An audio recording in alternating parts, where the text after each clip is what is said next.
Je pense que le fait de disposer sur son territoire d'une cellule de planification d'urgence, c'est vraiment indispensable, et singulièrement dans les grandes villes en tout cas, pour pouvoir vraiment autour de la table réunir tous les professionnels qui sont mobilisés dans leurs disciplines respectives en cas de situation problématique. Mais il ne faut pas évidemment attendre les situations problématiques pour pouvoir se coordonner, pour pouvoir apprendre à travailler ensemble. Et donc, lorsqu'il n'y a pas de situation de crise, mais le travail est tout aussi primordial. Cette cellule de sécurité, il ne faut pas sous-estimer son travail. Pourquoi ? Parce que c'est l'organe qui est compétent, qui est l'organe principal pour traiter de cette matière. Et donc, le PLANU en est un moteur. Il peut lancer les débats. Ensuite, c'est la cellule de sécurité qui va définir les priorités, faire les choix stratégiques qui s'imposent. Ce qui était important depuis mon arrivée aussi, c'est que nous gérons en fait tous les événements qui peuvent se passer sur une commune. Donc nous invitons les organisateurs, que ce soit d'événements sportifs ou festifs, comme des kermesses, des concerts. Nous avons eu dernièrement l'organisation d'une manche du championnat de Belgique de jet ski ici sur la Meuse.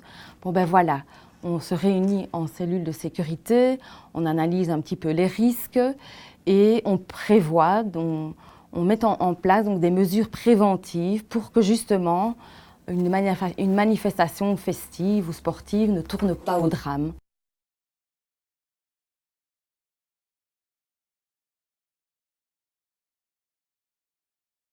De taakverdeling binnen een crisiscel. Vroeger werd de ambtenaar noodplanning vaak ook nog een beetje voorzien als degene die het logboek moest bijhouden, die ook allerhande taken kreeg. Nu, we hebben met scha en schande moeten ondervinden met een aantal dingen dat het onmogelijk is om dat door één persoon te laten doen.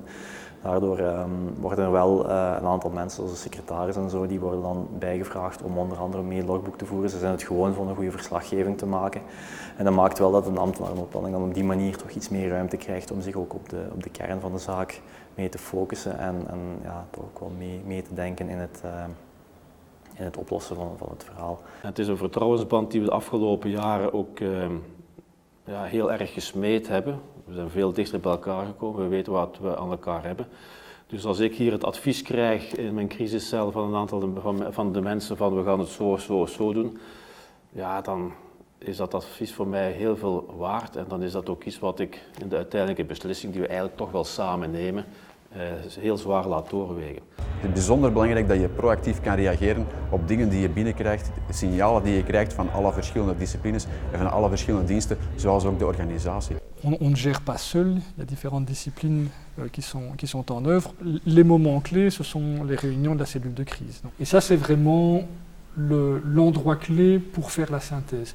Il y a des relations qui se font aussi à tout moment. C'est pour ça qu'on a beaucoup insisté sur cet endroit de centralisation. Nous, c'était le secrétariat.